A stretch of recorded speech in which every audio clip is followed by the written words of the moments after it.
nós vamos falar sobre uma festa bíblica. Semana passada nós falamos sobre Yom Teruah, e terça-feira agora vai se completar, passam-se 10 dias, conforme a determinação do Senhor nas Escrituras, e terça-feira cumpre-se, começa-se um período chamado Yom Kippur, ou o dia da expiação.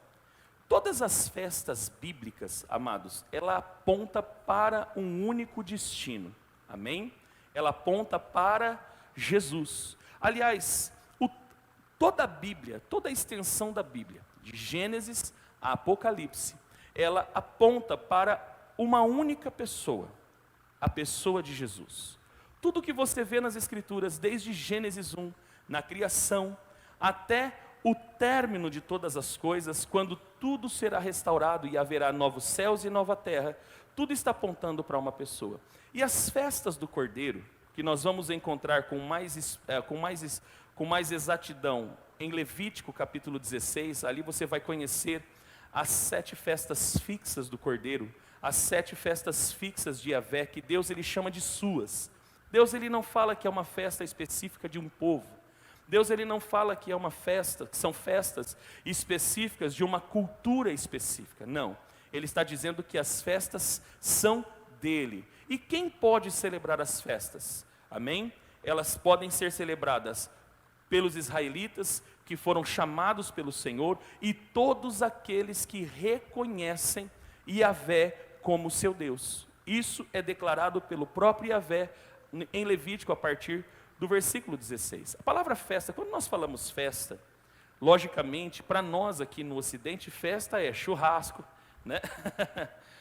Churrasco, e para o crente ainda é churrasco e Coca-Cola, né? Pãozinho com vinagrete é o kit crente, né? É o kit crente. Dentro da palavra de Deus, ou dentro da Bíblia, nós chamamos de solenidades. São santas convocações. O que é uma santa convocação?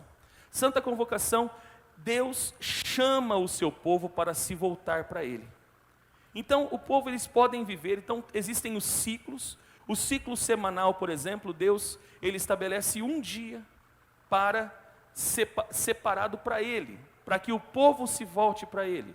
Existe o ciclo mensal, que é a festa da lua nova, onde todos também, um dia de culto, de celebração, se volta totalmente para o Senhor.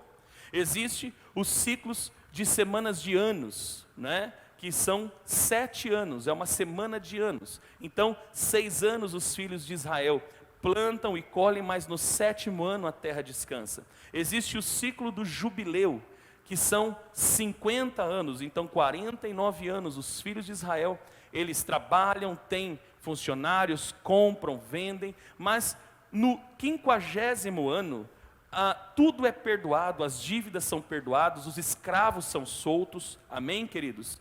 E nós, não sei se você sabe, nós estamos vivendo um tempo de jubileu no Brasil. Esse ano aqui nós completamos o 4º jubileu, são 200 anos da independência, amém? E eu creio, amados, esse ano é um ano extremamente profético para a nossa nação e automaticamente para as nossas vidas, amém, queridos? Então, voltando a falar das festas bíblicas, e existem as 7 festas fixas do Senhor, como domingo passado eu já falei para vocês. Então, o ano começa com Pessa, com a Páscoa, amém? Com a Páscoa, onde se mata o cordeiro e come, amém? A carne do cordeiro assada com pães sem fermento e ervas amargas, amém?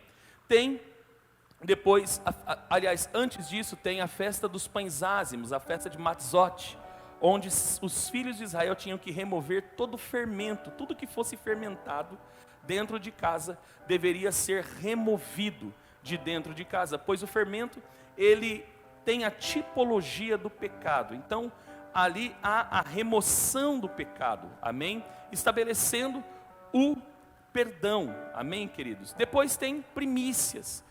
2 dias depois, 3 dias depois da Páscoa, se celebra a primícia, quando se apresenta ao Senhor os primeiros frutos, né? O primeiro fruto, a primeira oferta. Quando a gente fala de primícias, nós estamos falando da primeira oferta que se apresenta ao Senhor, amém?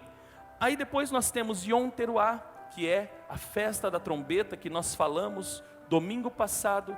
Terça agora, né, se cumpre Yom Kippur, que é o dia da expiação. E a última celebração, esqueci de Pentecoste, que é depois de primícias, 50 dias depois de primícias, amém? Então tem Pentecoste, que é a primeira colheita. Então os filhos de Israel começam a contar o homer, toda a foice durante 49 dias, toda a primeira foice que se coloca no trigo, em todo o cereal e em toda a colheita, aquilo é separado para Yahvé e é oferecido ao Senhor, amém, queridos? No 50º dia. Depois tem Yom Teruah, Yom Kippur, e se encerra a sétima do Cordeiro, a sétima festa, que é a festa dos tabernáculos.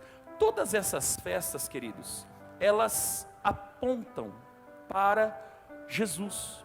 Tão diferente de nós aqui, que para nós aqui, solenidade ou festa ou feriado, vamos dizer assim, é dia da gente dormir até meio-dia e marcar um churrasco, dia de piscina e tudo mais. Não. Dentro da Bíblia, as santas convocações, as festas do Cordeiro, são dias em que o povo se volta totalmente para Deus. Porque as festas, elas servem para dar destino, para marcar os tempos e as épocas. Amém, queridos? E ela tem um único alvo: apresentar todo o projeto de redenção de Deus. Porque ela aponta para uma pessoa. A palavra festa, quando nós falamos festa ou solenidade, vem de um termo hebraico chamado Hag. Diferente do nosso alfabeto, cada letra do alfabeto hebraico, ela tem um significado. A palavra Hag, ela é formada por duas letras. A letra Het, que ela é bem forte, ela é bem raspada, não é? Que ela significa porta. Aliás, ela significa vida. Ela é como se fosse uma porta, né? Ela é como se fosse uma porta onde você consegue ver o horizonte. Então ela tem um significado de vida.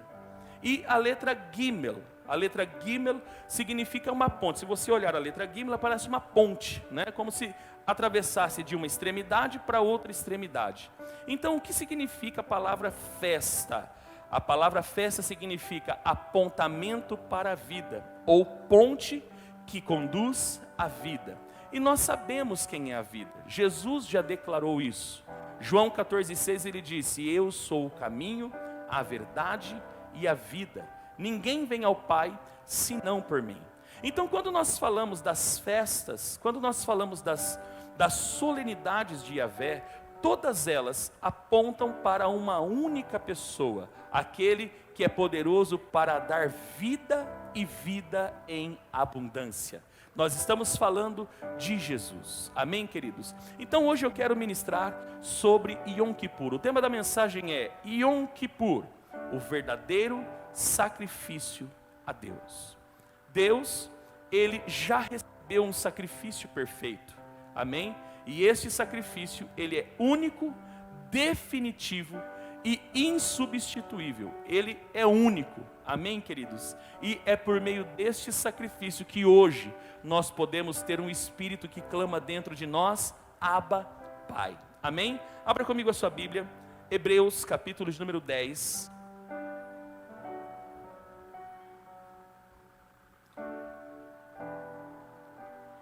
Hebreus capítulo 10, versículos 19 ao 23.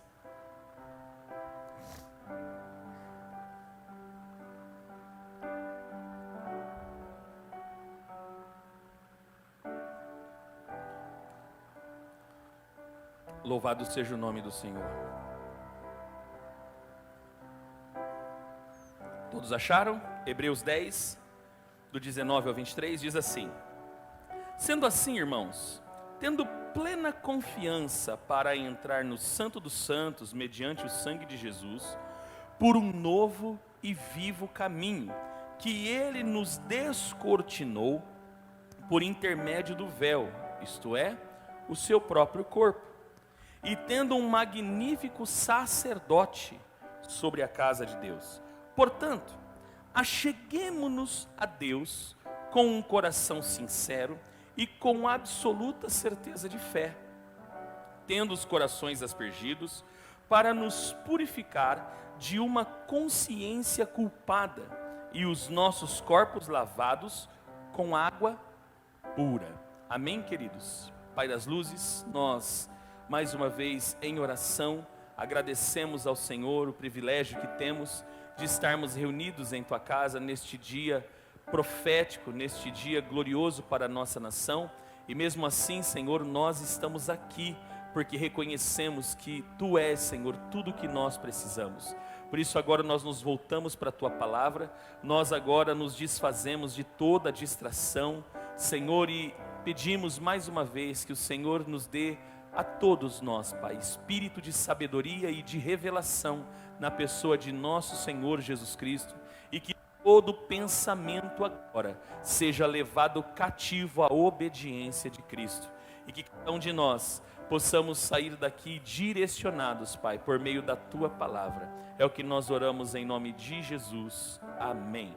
Amado, Yom Kippur, a palavra Yom Kippur, dia do perdão. A palavra Kippur ou HaKippurim significa expiação. É o dia em que Deus estabelece a expiação, o pagamento da dívida. Amém?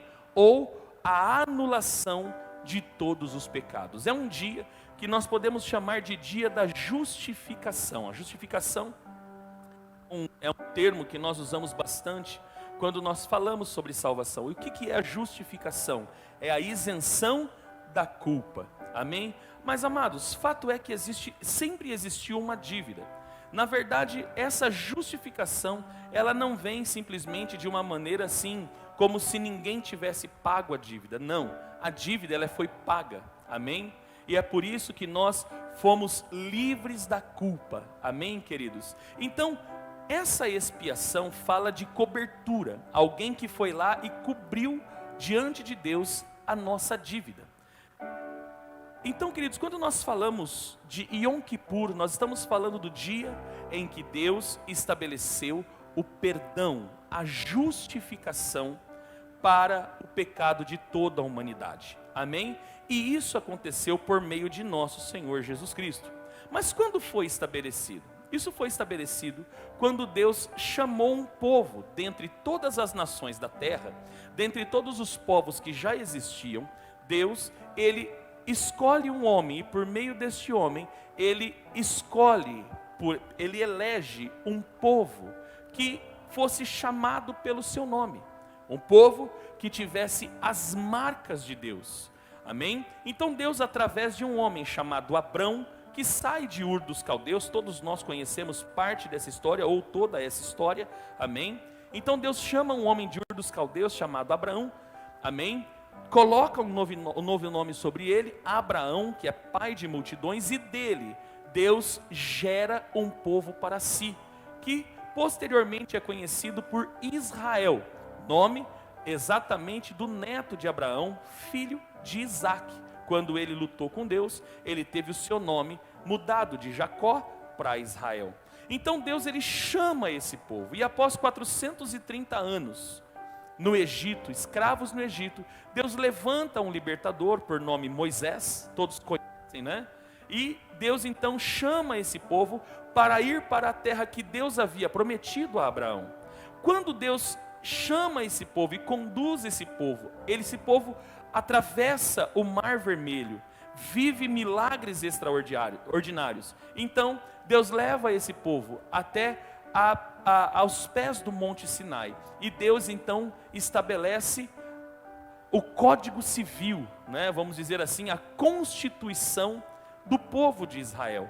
O povo de Israel não viveria como as outras nações da terra, seria um povo santo.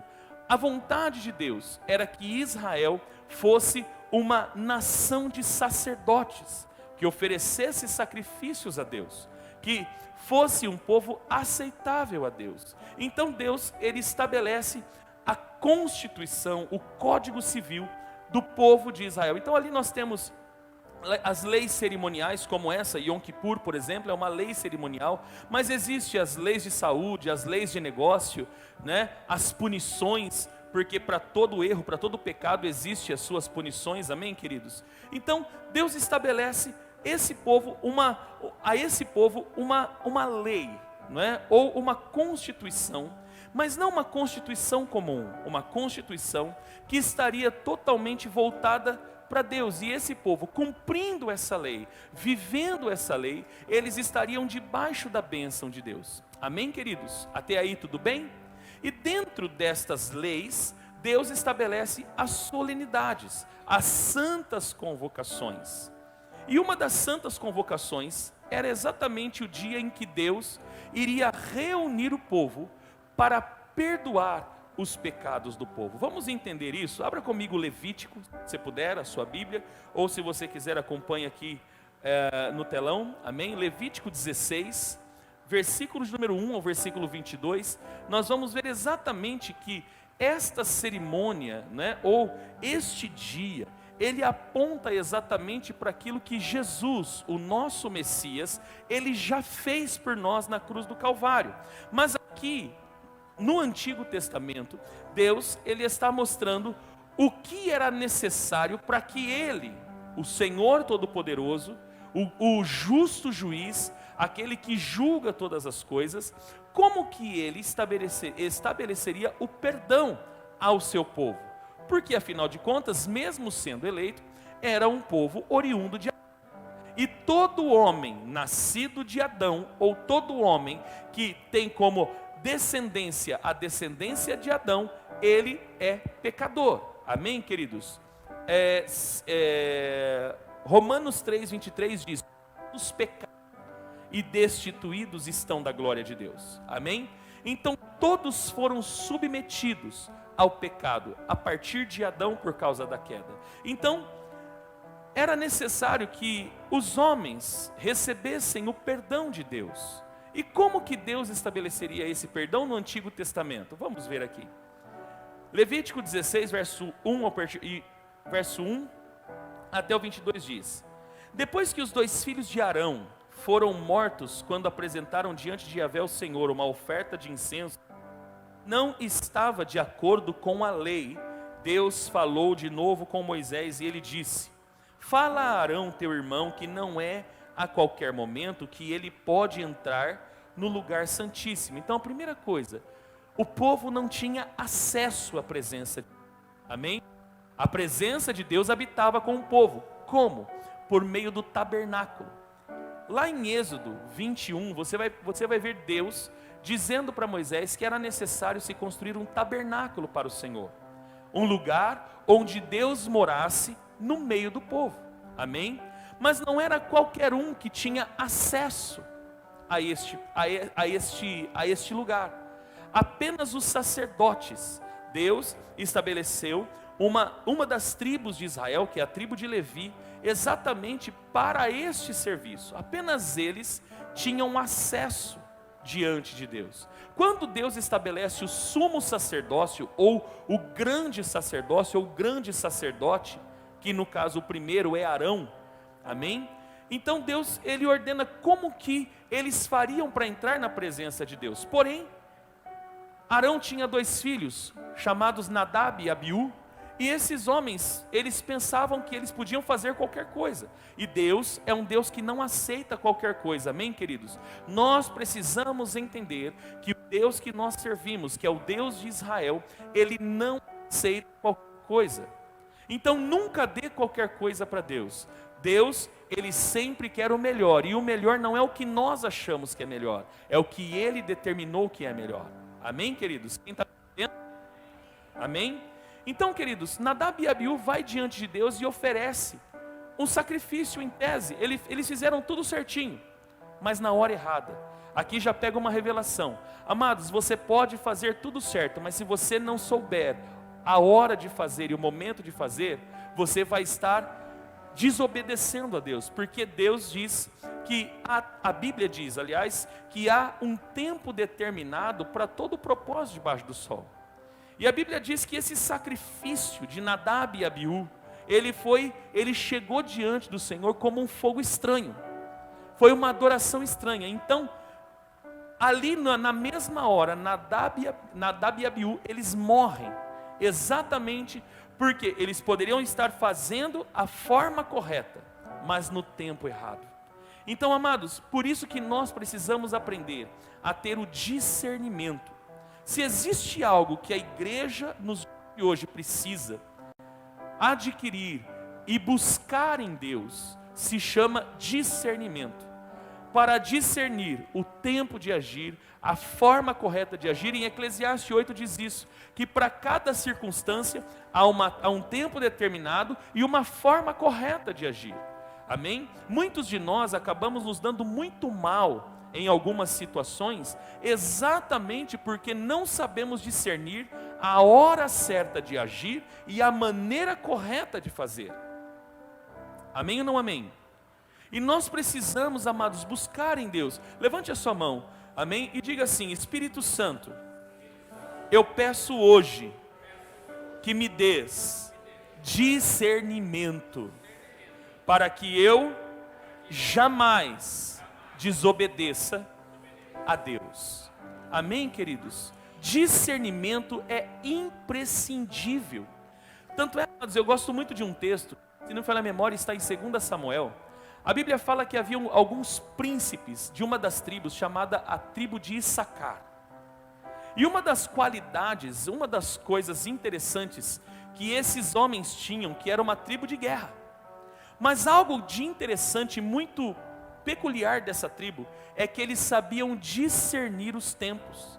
Então eles só iam diante da guerra, eles só iam para uma guerra, se eles tivessem o discernimento se era tempo. Então Davi, como um homem sábio, ele sempre buscava conselho nesses príncipes da tribo de Issacar, porque esses homens eles tinham discernimento do tempo. Então, por isso que Davi, um dos motivos que Davi ele não sofreu derrota nas suas guerras, era exatamente porque ele tinha pessoas, ele tinha uma tribo que tinha discernimento dos tempos. Então, é hora de guerrear? Então nós vamos guerrear. É hora de recolher? É hora de aguardar em silêncio? Então eu vou aguardar em silêncio. É hora de se mover? Então nós vamos nos mover. Não é hora? Então nós não vamos nos mover. É exatamente isso. E amados, neste tempo, é muito importante nós termos esse discernimento, porque Deus ele está movendo os céus, querido. E muitas vezes agir em um tempo incorreto, agir em um tempo que Deus não determinou e fazer algo que Deus não determinou, pode resultar em lágrimas para as nossas vidas.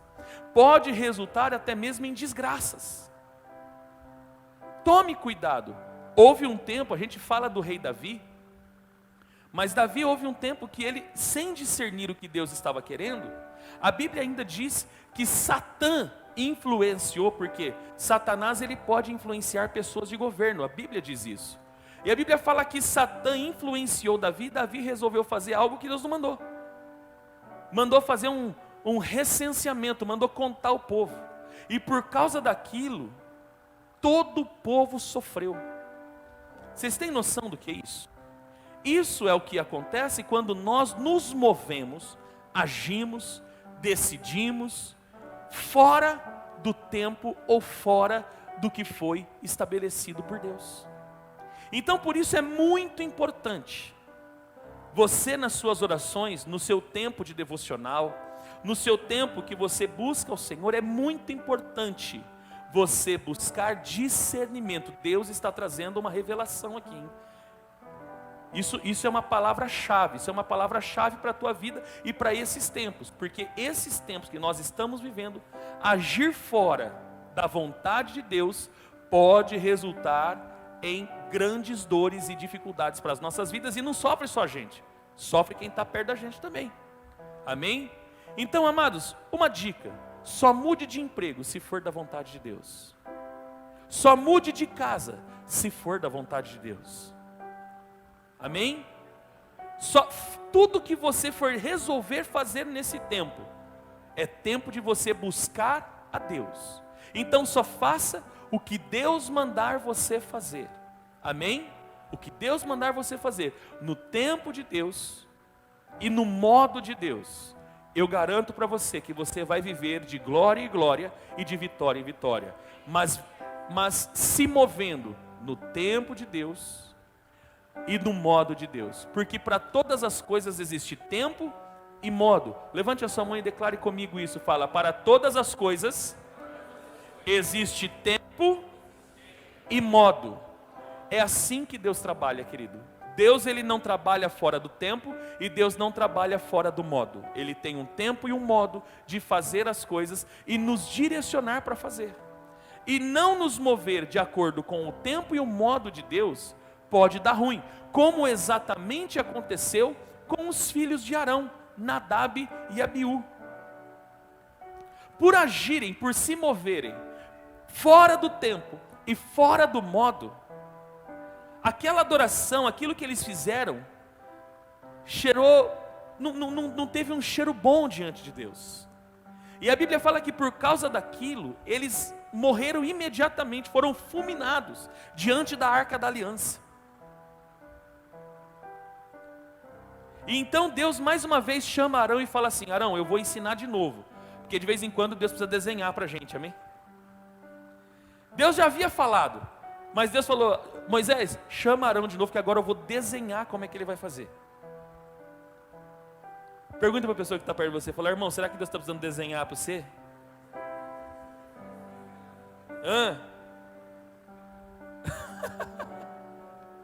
Será que Deus está precisando desenhar algumas coisas para a gente?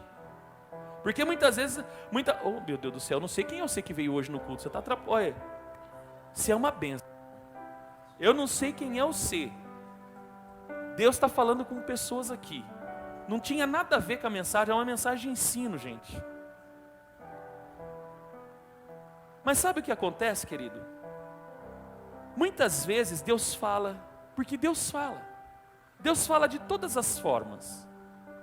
E Deus não fala porque Ele é ruim com você. Deus está bravo comigo. Não, Deus, Ele quer o teu bem. Coloca para mim, por favor, Gui. Jó 33, 14, a partir do 14. Deixa eu ensinar algo para a igreja que eu vou precisar ensinar você. Deus está direcionando aqui, eu preciso ir. Se não der tempo de encerrar essa mensagem, não tem problema, a gente encerra o ano que vem, na próxima festa de Yom Kippur. Mas eu não sei quem é você, pergunta, dá uma cotovelada no seu irmão para tirar do lugar, fala assim: foi o seu irmão que Deus vai ter que desenhar hoje?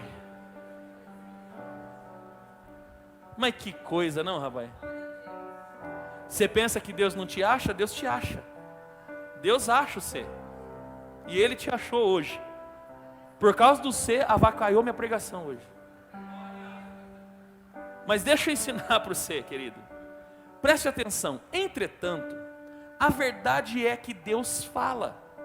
Ora de uma maneira, ora de outra. 15. Deus fala assim, em sonho. Ou em visão durante as noites, quando o sono profundo cai sobre todos nós e adormecemos em nossas camas. Ele pode falar aos ouvidos dos homens e aterrorizá-los com advertências, a fim de prevenir. Então preste bem atenção, por que Deus ele fala? Porque Deus quer que você se dê bem. Você acha que Deus ele quer o teu mal? A pastora Juliana, muito movida pelo Espírito aqui hoje, e agora estou entendendo, porque aí você começa a conectar o culto todo. Ela leu aqui, na abertura do culto, Jeremias 29:11. Eu é que sei que pensamentos que tenho para vós, diz o Senhor. Pensamentos de paz e não de mal, para dar o quê? O fim que desejais, ou para te dar uma esperança e um futuro. Então Deus ele tem o melhor para você. Só você que está perto de alguém bem bonito aí, dá um abraço nessa pessoa, amém? E fala para ela: Deus tem o melhor para você, irmão. Fala para você: é você que estraga tudo.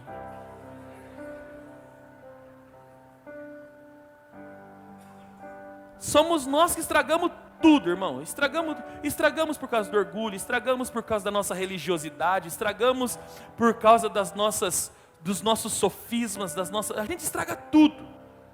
Mas Deus ele já projetou. Salmo 139 diz que os seus dias já foram escritos no livro antes que qualquer deles existisse.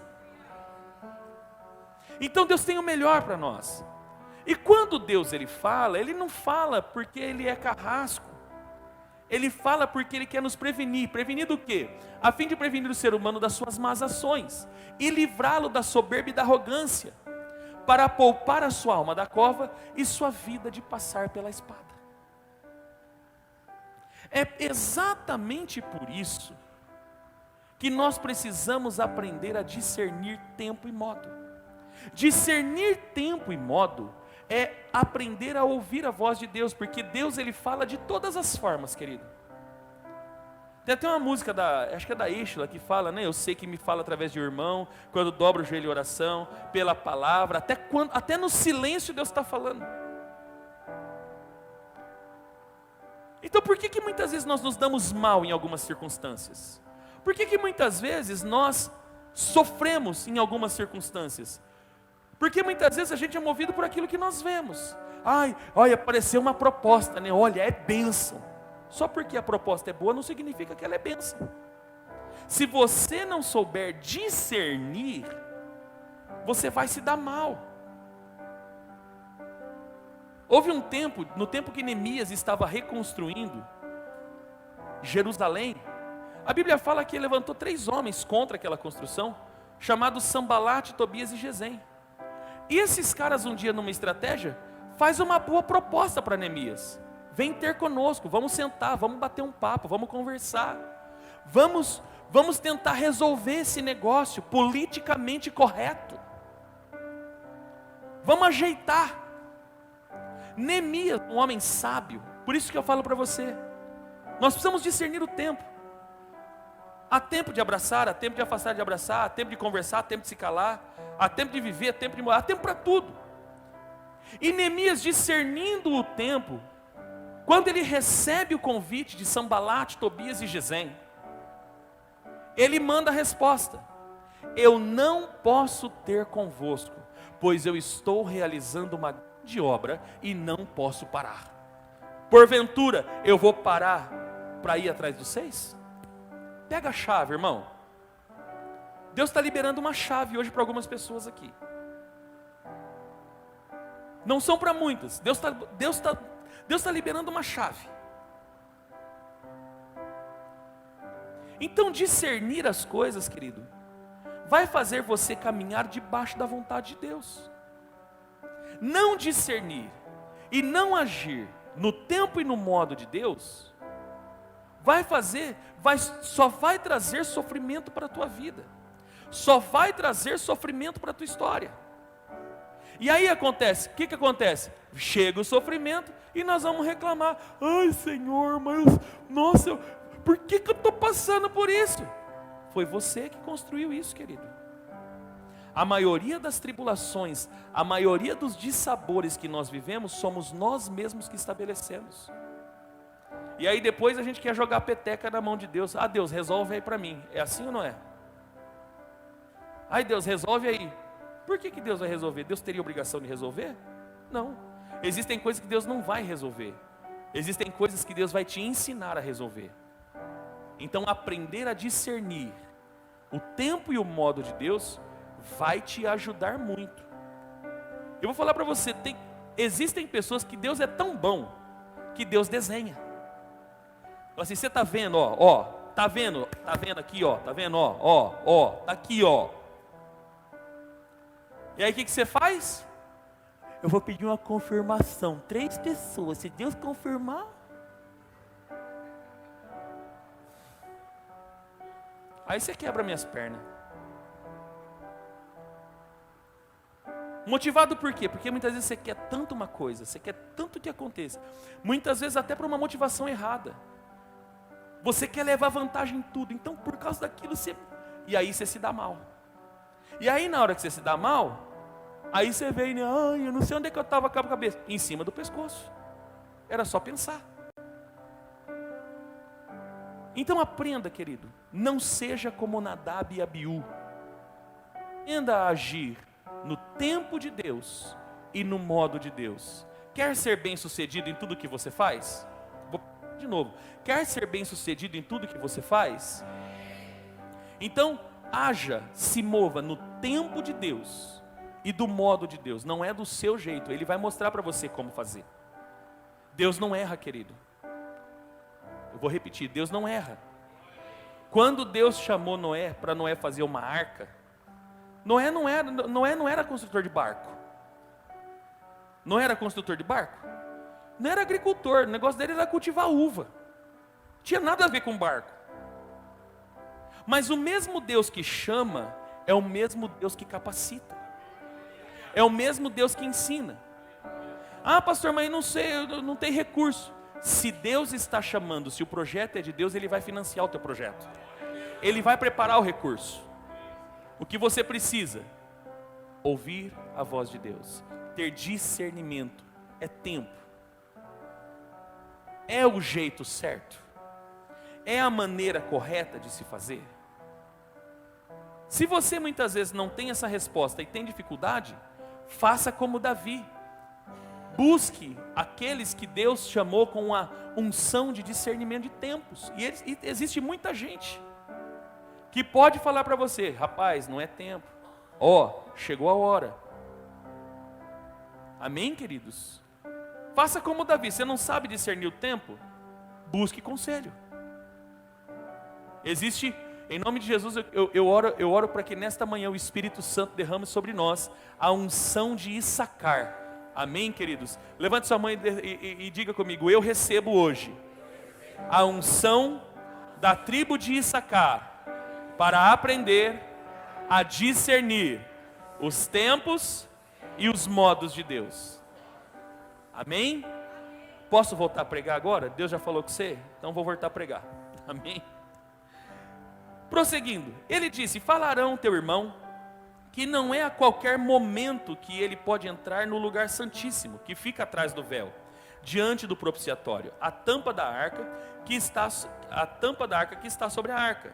Poderá morrer, pois aparecerei na nuvem logo acima da tampa. Arão deverá entrar no lugar santo com um novilho com oferta pelo pecado e com um carneiro como holocausto.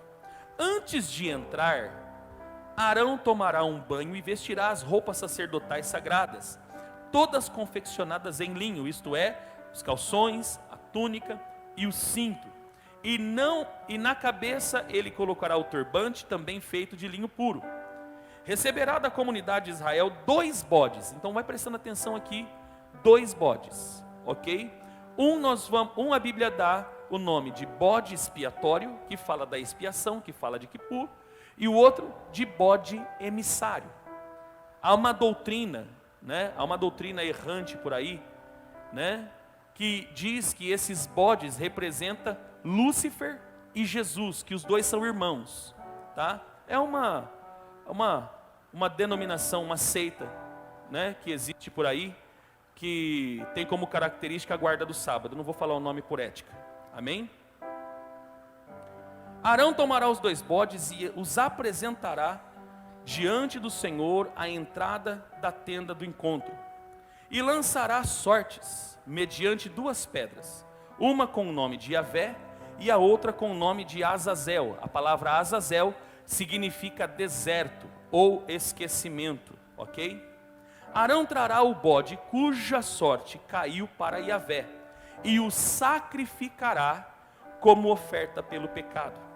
Então o bode sobre o qual caiu a sorte para Azazel será apresentado vivo ao Senhor para fazer com ele o rito da expiação. O que é a expiação? É o perdão do pecado, a fim de ser condenado a ir para Azazel no deserto. Arão oferecerá um novilho do sacrifício pelo seu próprio pecado, e em seguida realizará o ritual de expiação por si mesmo e pela sua casa, e imolará o novilho. Encherá então o incensário com brasas ardentes tiradas do altar, de diante de Yavé, e tomará 2 punhados de incenso aromático em pó, e os levará para trás do véu. Colocará o incenso sobre o fogo diante do Senhor. Uma nuvem de incenso recobrirá o propiciatório que tampa as tábuas da aliança, a fim de que não morra. Depois tomará um pouco do sangue do novilho e com o próprio dedo aspergirá sobre a parte da frente da tampa. Em seguida, também com o dedo aspergirá o sangue 7 vezes diante da tampa, o propiciatório. Imolará então o bode destinado ao sacrifício pelo pecado do povo, e levará seu sangue também para de trás da cortina. fará com esse sangue o mesmo que fez com o sangue do novilho, aspergindo sobre o propiciatório e diante deste. Cumprirá assim o rito da expiação pelo lugar santíssimo, pelas impurezas dos filhos de Israel, pelas suas transgressões e por todos os seus pecados. Assim procederá para com a tenda do encontro, que permanece com eles e no meio de suas impurezas. Ninguém deverá estar na tenda do encontro desde o momento em que ele entrar para fazer expiação no santuário até quando sair. Depois que tiver feito expiação por si mesmo, pela sua casa e por toda a comunidade de Israel, sairá e irá ao altar que está diante do Senhor e celebrará no altar o ritual da expiação. Pegará um pouco de sangue do novilho e do sangue do bode e o porá em todas as pontas em forma de chifre moldadas no altar. Com o dedo aspergirá o sangue 7 vezes sobre o altar para purificá-lo e santificá-lo das impurezas dos israelitas. Concluída a expiação do lugar santíssimo, da tenda do encontro e do altar, fará aproximar o bode ainda vivo. Arão porá ambas as mãos sobre a cabeça do bode e confessará sobre ele todas as iniquidades e rebeliões dos israelitas, todos os seus pecados, e os porá sobre a cabeça do bode. Em seguida, enviará o bode para o deserto, aos cuidados de um homem designado para isso. O bode carregará consigo todas as iniquidades do povo para um lugar solitário, e o homem soltará o bode no deserto. Amém, queridos? Aqui fala exatamente da festa de Yom Kippur, o dia da expiação. Então, o lugar santíssimo, o tabernáculo, a presença de Deus habitava no meio do povo, mesmo o povo sendo pecador. Mesmo o povo sendo impuro, Deus escolheu habitar no meio do povo. Deus escolheu habitar no meio dos seus eleitos. Amém, queridos? Foi exatamente por isso que ele estabeleceu que Moisés construísse um tabernáculo para o Senhor. Então, nesse dia, ou seja, aliás, no dia de Yom Kippur, antes disso, Arão, o sumo sacerdote, que é aqui que começa, ele não podia entrar a qualquer hora diante do lugar santíssimo. O que era esse lugar santíssimo? Esse tabernáculo construído por Moisés, feito de tecidos, de peles de animais, de linho, com madeira, da maneira como Deus quis, da maneira como Deus estabeleceu, nas cores que Deus determinou, tudo conforme a determinação de Deus. Então ali havia alguns compartimentos. Então ele era cercado, logo no primeiro havia o pátio, ali naquele pátio havia um altar, que era o altar de sacrifício, onde animais, novilho, cordeiros, bodes, pombos, eles eram oferecidos. Pastor, mas por quê? Por causa do sangue. Sem sangue não há perdão de pecados, amém, queridos? Isso foi Deus que estabeleceu. Onde que Deus estabeleceu? Na lei? Não, Deus estabeleceu isso no Éden, quando Ele preparou uma roupa para Adão e Eva. Porque qual que foi a roupa que Adão e Eva escolheu quando tomaram para si? Folhas de figueira. Então a Bíblia fala que após Deus ter determinado a sentença para o homem e a mulher, Deus prepara uma vestimenta, uma cobertura. E ali foi o primeiro animal imolado, para que se tirasse a pele daquele animal fosse a cobertura para a nudez, para a vergonha do ser humano. Quem está me entendendo? Então foi exatamente no Éden que se estabeleceu o sacrifício. Que Deus estabeleceu o sacrifício através do sangue. Amém, queridos? Então sem sangue não há expiação, sem sangue não há perdão de pecados. E nenhum homem, por causa do pecado, era capaz de morrer por outro homem. Então Deus estabelece animais, normalmente cordeiro, macho, de 1 ano, sem defeito, sem nenhum tipo de mancha, para que ele fosse imolado e este sangue estabelecesse o perdão, estabelecesse a paz entre Deus e o povo de Israel. Está todo mundo entendendo até aqui, sim ou não? Então ali no pátio do templo no pátio do tabernáculo, havia um altar de sacrifícios. Logo na entrada do templo existia um lugar chamado átrio. No átrio havia uma mesa com 12 pães que todos os dias eram assados e trocados, conhecido como pães da proposição. E apenas os sacerdotes podiam fazer isso. Amém? Do outro lado do templo havia um menorá, como aquele, só que bem grande, que é o candelabro, onde 7 pontas eram acesas todos os dias, diante de Deus, que representa a luz.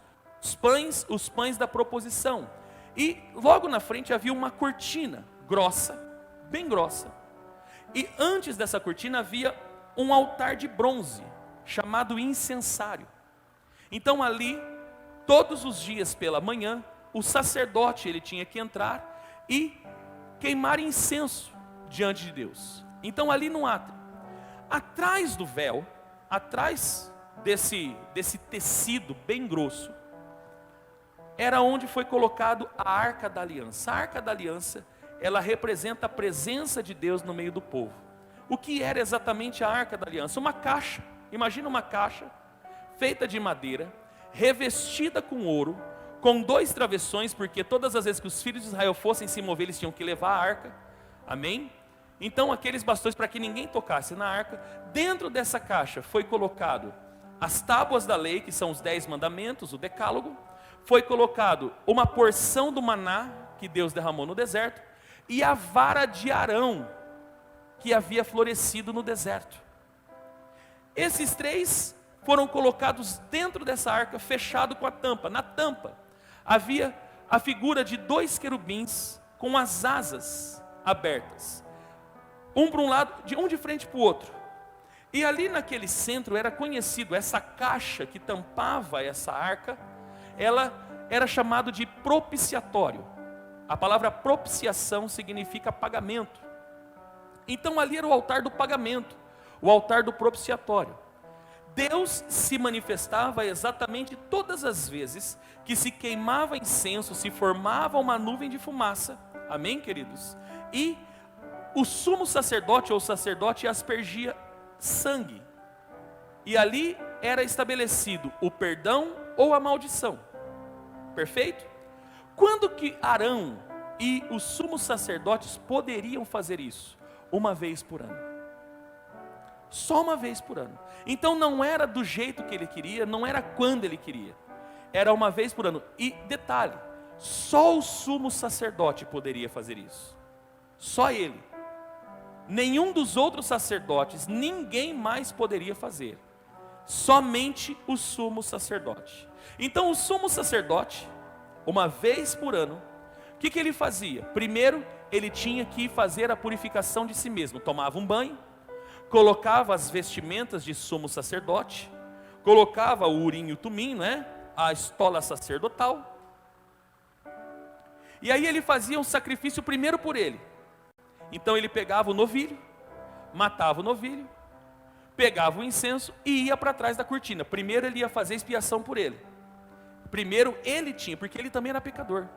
Isso nos prova que Deus coloca todos debaixo da mesma lei. O sumo sacerdote não era melhor que ninguém. Primeiro ele tinha que fazer por ele. Por quê? Porque depois que ele estava purificado é que ele iria pedir a Deus e interceder pelo povo para que Deus perdoasse o pecado do povo. Então o sumo sacerdote fazia primeiro por ele. Então se matava o novilho, pegava aquele novilho, o sangue daquele novilho ia diante da arca da aliança, ele molhava com um dedo e aspergia no altar do propiciatório. Primeiro para Deus perdoar o pecado dele. Perdoado o pecado dele, ele voltava no altar de sacrifício no pátio. Aí ele pegava 2 bodes. Os filhos de Israel, eles tinham que estabelecer 2 bodes. Pastor, por que o bode? O bode, ele tipifica a maldição. O cordeiro representa a bênção, mas o bode, ele representa a maldição. Então esses 2 bodes, eles eram escolhidos pelo povo e apresentados ao sumo sacerdote. Então se lançava a sorte, ele ia se tornar o bode expiatório, que seria o bode que ia morrer. E o outro bode seria o bode emissário. que iria para Azazel, que iria para o deserto, que iria para o esquecimento. Apresentado esses bodes, o que o sumo sacerdote fazia? Ele imolava o bode expiatório, escolhido para Yahvé. Pegava o sangue, parte do sangue daquele bode, e voltava, uma vez por ano, vocês estão me entendendo? Era só uma vez. Era o único momento em que o ser humano tinha acesso à presença de Deus. Era a única vez que um único homem tinha acesso à presença de Deus. Então, Arão, ou os sumos sacerdotes, pegava o sangue deste bode expiatório, pegava o sangue, levava diante do altar, mais uma vez molhava com o dedo e aspergia. Para que o pecado do povo fosse perdoado. Feito isso, ele voltava, fazia novamente, pegava o sangue do novilho que ele fez por ele, o sangue do bode que ele fez pelo povo, e marcava o altar, para que o altar também fosse purificado 7 vezes, porque 7 representa plenitude, completo. Era um sacrifício completo, amém? Feito isso, pegava o segundo bode, que é o bode emissário. O que ele fazia? Ele tinha que colocar a mão na cabeça do bode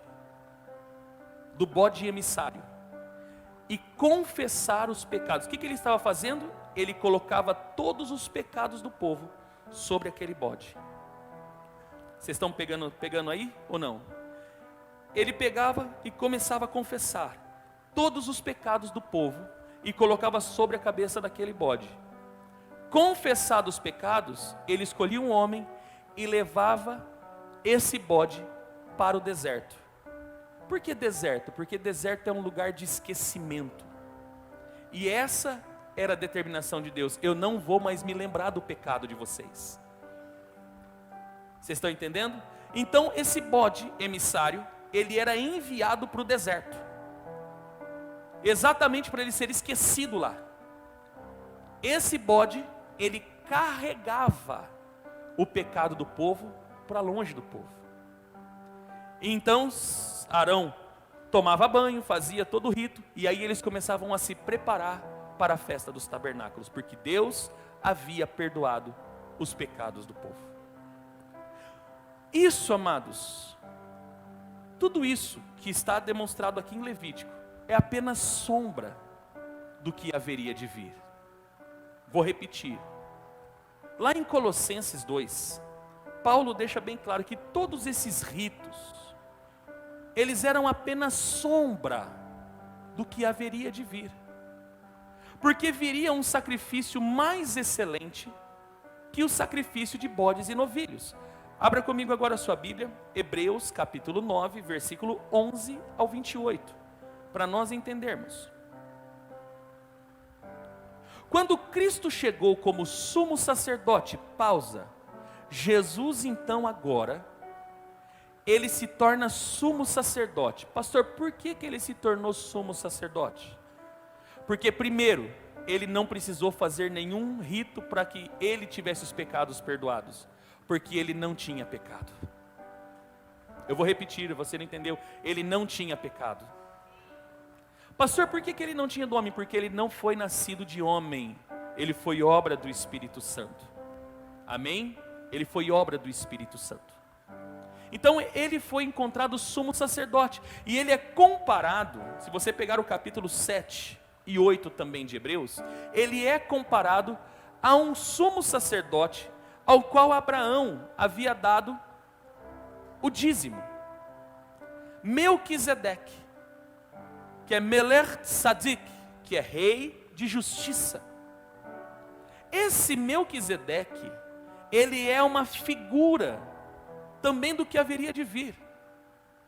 Porque ele não deixou nenhum tipo de herdeiro, ele não teve linhagem, não havia lei, mas ele era chamado de sacerdote do Deus Altíssimo. Então Melquisedeque era a prefiguração do Messias, era a prefiguração de Jesus. Então Jesus ele se torna sumo sacerdote não a partir de Arão, mas a partir de Melquisedeque. Amém, queridos? Então quando Cristo chegou como sumo sacerdote dos benefícios que estavam por vir, Ele mesmo adentrou o maior e mais perfeito tabernáculo, não construído por mãos humanas, isto é, não pertencente a esta criação, não por intermédio de sangue de bodes e novilhos, porém mediante seu próprio sangue. Ele entrou no Santo dos Santos de uma vez por todas, conquistando a eterna redenção. Portanto, se o sangue de bodes e de touros e as cinzas de uma novilha espalhadas sobre os que estão cerimonialmente impuros os santifica, de forma que se tornam exteriormente puros, quanto mais o sangue de Cristo, que mediante o Espírito Eterno se ofereceu de forma imaculada a Deus, purificará completamente a nossa consciência de comportamentos que conduzem à morte, para que sirvamos ao Deus vivo. Exatamente por esse motivo, Cristo é mediador de uma nova aliança, para que todos aqueles que são chamados recebam a promessa da herança eterna, visto que ele morreu como resgate por todas as transgressões cometidas durante o período em que vigorava a primeira aliança.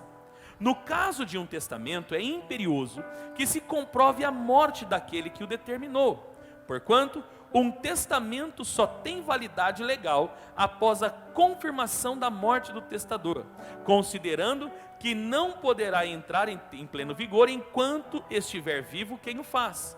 Por essa razão, nem a primeira aliança foi sancionada sem sangue, tendo em vista que depois de proclamar todos os mandamentos da lei a todo o povo, Moisés levou sangue de novilhos e de bodes, e também água, lã vermelha e ramos de ísopo, e aspergiu sobre o livro e toda a população, declarando: este é o sangue da aliança, o qual Deus ordenou para obedecerdes.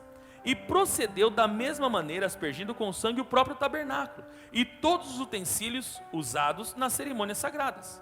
De fato, conforme a lei, quase todas as coisas são purificadas com sangue, e sem derramamento de sangue não pode haver absolvição.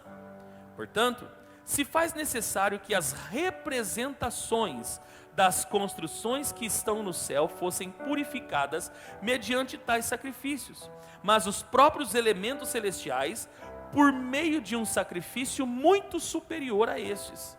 Pois Cristo não adentrou a um santuário erguido por mãos humanas, uma simples ilustração do que é verdadeiro. Ele entrou nos céus. Ele entrou nos céus para agora se apresentar diante de Deus em nosso benefício. Ele também não se ofereceu muitas vezes, como procede o sumo sacerdote, que entra no Santo dos Santos de ano em ano, portando sangue alheio. Ora, se assim fosse, seria necessário que Cristo sofresse muitas vezes, desde o início do mundo. Mas agora, ele manifestou-se de uma vez por todas, no final dos tempos, para aniquilar o pecado por intermédio do sacrifício de si mesmo. E assim como aos homens está ordenado morrer uma só vez, vindo depois disso o juízo, assim também Cristo foi oferecido em sacrifício uma única vez, para tirar os pecados de muitas pessoas, e aparecerá a segunda vez, não mais para eximir o pecado, mas para brindar salvação a todos os que o aguardam. Aqui o autor de Hebreus está exatamente explanando Levítico 16. Só que ele está dizendo que agora Cristo, como sumo sacerdote, ele não vai diante de Deus. Primeiro, ele não vai num templo feito por mãos humanas, amém?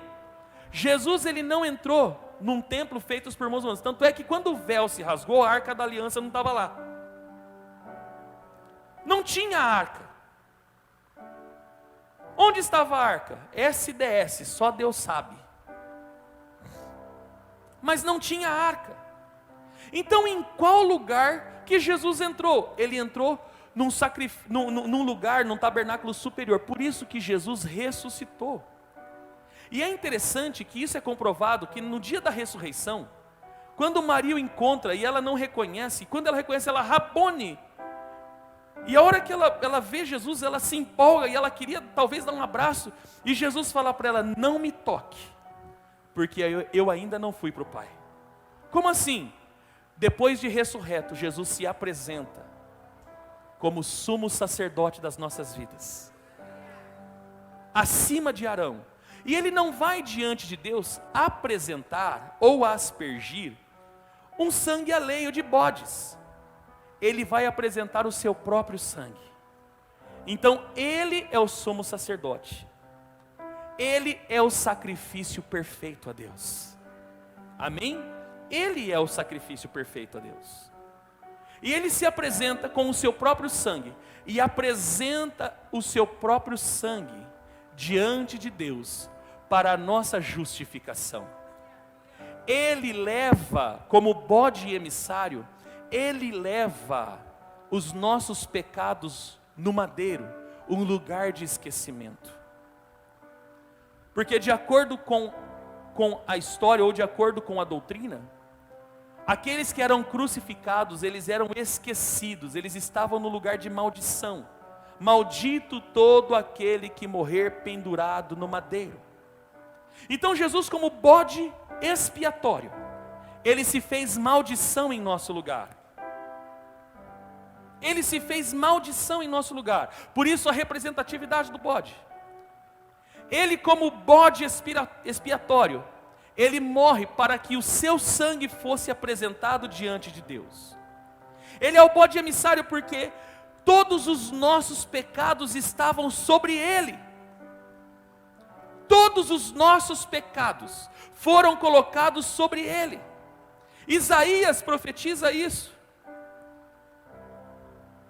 Quando ele diz: ele levou sobre si todas as nossas dores, o castigo que nos traz a paz estava sobre ele. Ele se torna o bode emissário, porque quando Jesus ele estava carregando a cruz, ele estava carregando todas as maldições, todos os pecados que estava sobre toda a humanidade, daquele tempo que se passou e do tempo que estava por vir. Por isso que Paulo pode afirmar que isso é obra de amor, Romanos 5,8, e esta é a prova do amor de Deus, em que Cristo morreu por nós, sendo nós ainda pecadores. Então tudo foi colocado sobre ele, e ele leva sobre si a maldição da cruz, porque a cruz era o ápice da maldição. Ele carrega a nossa maldição, ele carrega a nossa transgressão. Ele não tinha culpa, como um bode escolhido, sem mancha, sem defeito, macho de 1 ano, que é a perfeição, o sacrifício completo, a plenitude. Só que agora ele não vai entrar num templo, ou no período dele, o templo de Jerusalém construído por Salomão, reformado por Zorobabel, reformado por Herodes. Não, ele vai agora diante do Pai. Como sumo sacerdote, foi o único que entrou ressurreto como humano, porque ele ressuscitou em carne. Por isso que ele é o primogênito de muitos irmãos, por isso que ele é a primazia. Ele entrou primeiro, ele foi abrir o caminho para mim, para você estar lá, irmão. Pelo amor de Deus, você não está entendendo nada. Por isso que ele foi o primeiro. Só que ele não apresenta um sangue alheio, ele não vai apresentar qualquer sangue. Ele chega diante de Deus e fala: está consumado. Ele apresenta o seu sangue, e é por meio deste sangue que nós fomos livres da culpa. Dá uma cotoveladinha no seu irmão, fala para ele assim: todos os seus pecados estão perdoados. Amém, queridos? A expiação já foi feita. Por isso nós pregamos sobre a festa, querido, mas não há sacrifício mais para fazer. Porque o sacrifício de Jesus, ele é único, definitivo e insubstitutivo. Nada substitui o sacrifício de Jesus. Ele é definitivo, porque não existe mais sacrifício que se possa fazer. Hebreus capítulo 10, versículo 11 ao 18 vai dizer: ora, todo sacerdote se apresenta dia após dia para exercer seus deveres religiosos, que nunca podem remover pecados. Jesus, no entanto, havendo oferecido para sempre, é definitivo. O que isso significa? Significa que definitivamente os seus pecados estão perdoados. Que definitivamente os meus pecados estão perdoados. Amém? Não existe pecado grande, existe graça maior, porque onde abundou o pecado, superabundou a graça. Jesus, no entanto, havendo oferecido para sempre um único sacrifício, ele é único, ele é definitivo, não existe outro. Não há nada que você possa fazer para ser perdoado, irmão. Eu vou pagar minha penitência. Não, não existe. Tudo está feito em Jesus. Jesus é o sacrifício perfeito a Deus. Amém? Nenhum ato religioso é capaz de perdoar os nossos pecados. Nenhum ato de justiça pode perdoar os nossos pecados. Nenhum ato de bondade humana é capaz de nos justificar diante de Deus, porque o que fala diante de Deus não são as nossas obras, o que fala diante de Deus é o sangue de Yeshua. Por isso que você está aqui, porque alguém morreu por você. Abraça essa pessoa que está perto de você e fala: é por isso que você está aqui, porque alguém morreu por você. Amém, queridos? É por isso que nós estamos aqui. Alguém morreu por nós. Amém? Jesus, no entanto, havendo oferecido para sempre um único sacrifício pelos pecados, assentou-se à direita de Deus, aguardando daí em diante, até que seus inimigos sejam submetidos por estrado de seus pés. Porquanto, com uma única oferta, aperfeiçoou por toda a eternidade todos os que estão sendo santificados. Amados, além de ser santificado, separado, sabe o que está acontecendo? O sangue de Jesus nos aperfeiçoa, querido. Dia após dia, nós somos aperfeiçoados no sangue de Cristo. E diz igualmente, nos dá testemunho o Espírito Santo, porquanto após ter declarado: esta é a aliança que farei com eles. Depois daqueles dias, diz o Senhor, colocarei as minhas leis no âmago do seu coração, e as escrevereis profundamente em sua mente. Concluiu: dos seus pecados e iniquidades nunca mais me permitirei recordar. O bode emissário leva para o deserto, Jesus levou para a cruz. Jesus levou para a cruz. E as nossas dívidas foram canceladas, foram esquecidas na cruz. Pastor, isso é heresia. Abra comigo a sua Bíblia, por favor. Coloca para mim, Guilherme, Colossenses. Eu preciso correr com a mensagem. Colossenses capítulo 2.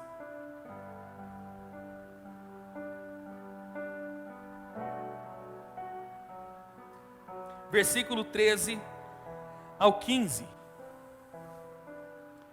E a vós outros que estáveis mortos pelas vossas transgressões e pela incircuncisão da vossa carne, vos deu vida juntamente com Ele, perdoando todos os nossos pecados, e cancelou, olha o que Ele fez, não existe mais dívida, irmão.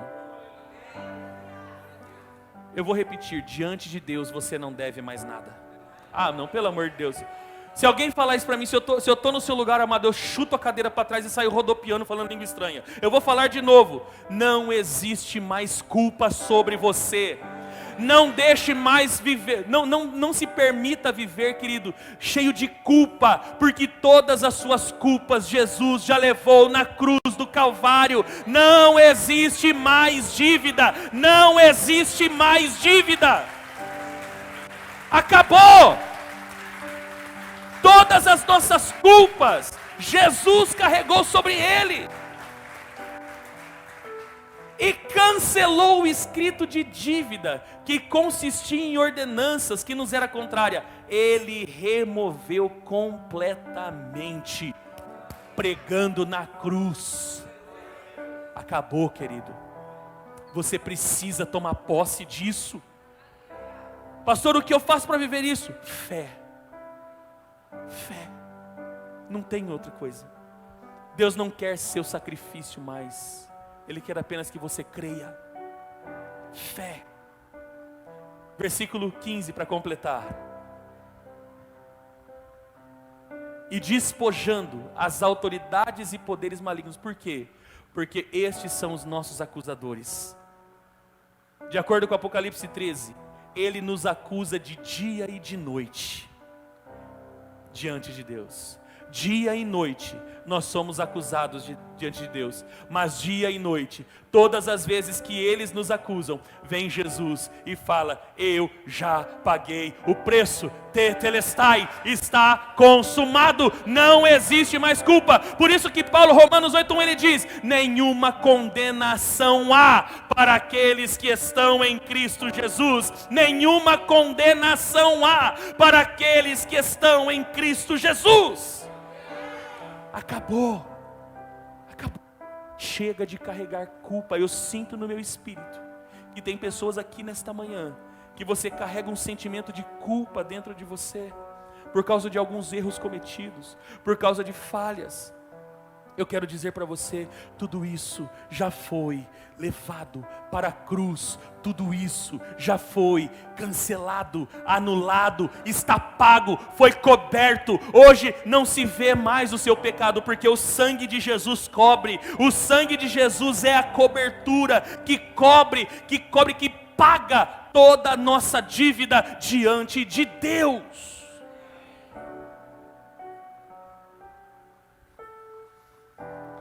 Versículo 18 de Hebreus 10. Afinal, onde todas as transgressões foram perdoadas, não existe mais qualquer necessidade de oferta pelo sacrifício do pecado. Não existe mais sacrifício. Está consumado. Está consumado. Quem está me entendendo? Está consumado. Eu vim aqui nesta manhã dizer para você que você já foi perdoado de todos os seus pecados. Pastor, mas não importa se você confessar, 1 João 9, se confessardes a Ele todos os vossos pecados, Ele é fiel e justo para vos perdoar e vos purificar de toda injustiça. Coloca para mim, Guilherme, 1 João 2:1, 1 João 2:1. Entenda isso definitivamente, caros filhinhos, essas palavras vos escrevo para que não pequeis. Se, entretanto, alguém pecar, temos um advogado junto ao Pai. Jesus, Ele nos defende com palavras? Não, Ele pagou a dívida no nosso lugar. Ele pagou o preço. Ele é o bode emissário de Yom Kippur. Ele é o bode expiatório de Yom Kippur, amém, queridos? E Ele não entrou num lugar humano, Ele foi diante de Deus e Ele apresenta o seu sangue, está consumado. Se entretanto alguém pecar, temos um advogado junto ao Pai, Jesus Cristo justo. Versículo 2, Ele é a propiciação, Ele é o pagamento pelos nossos pecados, e não somente por nossas ofensas pessoais, mas pelos pecados de todo o mundo. Todo pecado da humanidade foi colocado num bode emissário chamado Yeshua. Ele leva para a cruz, Ele crava e paga com o seu próprio sangue. Ele paga com o seu próprio sangue. Cristo estabeleceu o pleno perdão dos nossos pecados. Por que pleno? Porque é completo. Não importa o que você faça, não importa o que você fez, e não importa o que você venha fazer. Não importa o que você fez, não importa o que você vai fazer, e não importa o que você está fazendo. Se você crê, se você colocar a sua vida diante de Deus, se você colocar a sua vida, se você confiar a sua vida a Jesus, Ele já perdoou os seus pecados. Não é que Ele vai perdoar, Ele já perdoou as vossas dívidas, Ele já perdoou as nossas culpas. Cristo estabeleceu o pleno perdão para os nossos pecados. Ele nos resgatou, Colossenses capítulo 1, versículo 13 e 14. Ele nos resgatou do domínio das trevas e nos transportou para o reino do seu Filho amado, em quem temos a plena redenção, a plena salvação, isto é, o perdão de todos os pecados. Por causa do sacrifício de Jesus, todos nós agora temos livre acesso. Vamos voltar em Yom Kippur? O sumo sacerdote entrava uma vez por ano. Jesus não entra uma vez por ano. Ele entrou definitivamente. Ele apresenta o seu sangue. Aonde ele está agora? Sentado à destra de Deus. Tem um nome que é sobre todo nome, para que ao nome de Jesus todo joelho que há no céu e na terra e debaixo da terra se dobre, e toda língua confesse que Jesus Cristo é o Senhor, para a glória de Deus Pai. Amém ou não amém? Só que agora ele entrou definitivamente, e por causa dele, eu posso não ser um sumo sacerdote, mas eu sou sacerdote. E por ser sacerdote, porque o sumo sacerdote está lá, eu posso entrar. Você pode entrar, irmão. Você tem livre acesso à presença de Deus.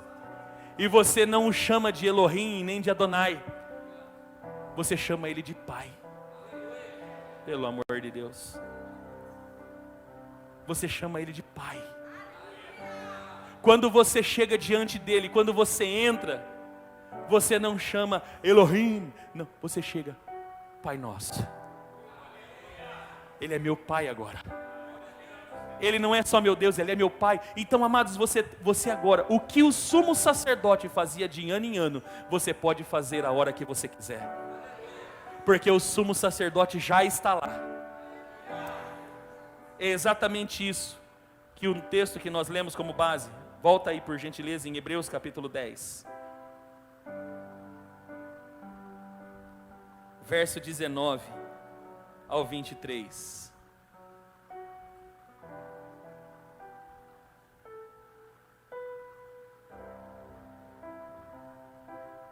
Sendo assim, irmãos, tendo plena confiança, para entrar no Santo dos Santos, mediante o quê? Mediante o sangue de Jesus.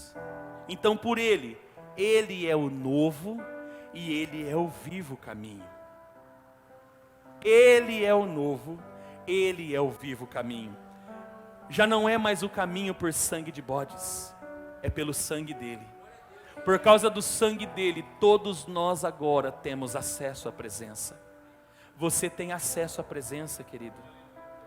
Por isso que nós não acreditamos em sacerdotalismo. Não é errado alguém orar por você ou com você.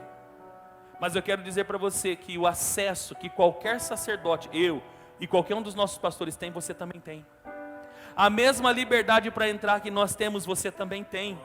Todos somos sacerdotes diante de Deus. Por causa do sangue de Cristo, Ele comprou para Ele um povo sacerdotal. Um povo sacerdotal de todos os povos, tribos, línguas e nações.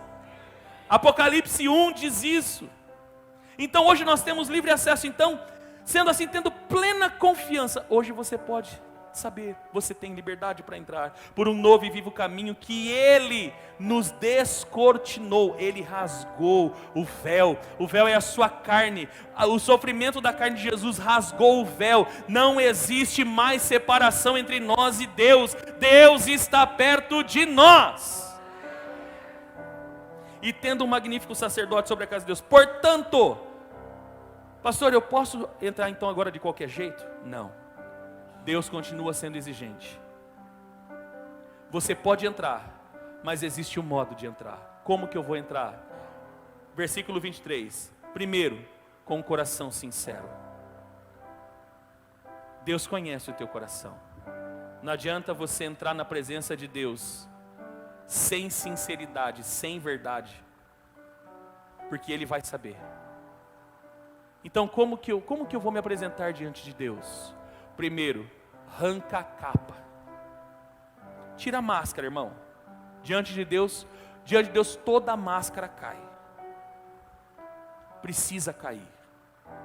Você pode fingir para o pastor, você pode fingir para a igreja, você pode fingir, mas diante de Deus a capa cai. Então, já que a capa cai, não espere cair, arranque-a, tire-a. Coração sincero, coração verdadeiro diante de Deus. Vai, irmão, você tem livre acesso. Primeiro, inteira certeza de fé.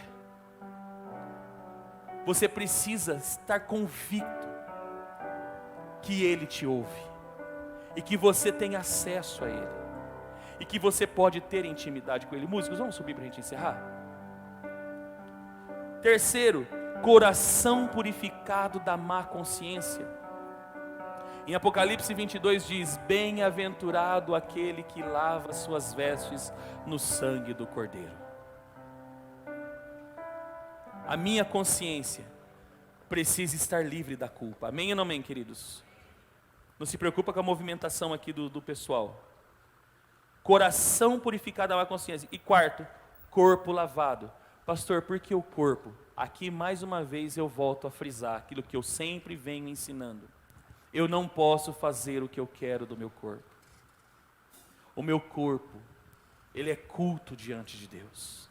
Esse corpo, essa carne, ela tem que ser purificada pela palavra, que aqui fala de água limpa, versículo 23 fala de água limpa. Deixa no versículo 23 para mim, Gui. Versículo 22, perdão, 22. Tendo os corações aspergidos para purificar de uma vez a consciência, e os nossos corpos lavados com água pura. Essa água pura representa a palavra, tipifica a palavra.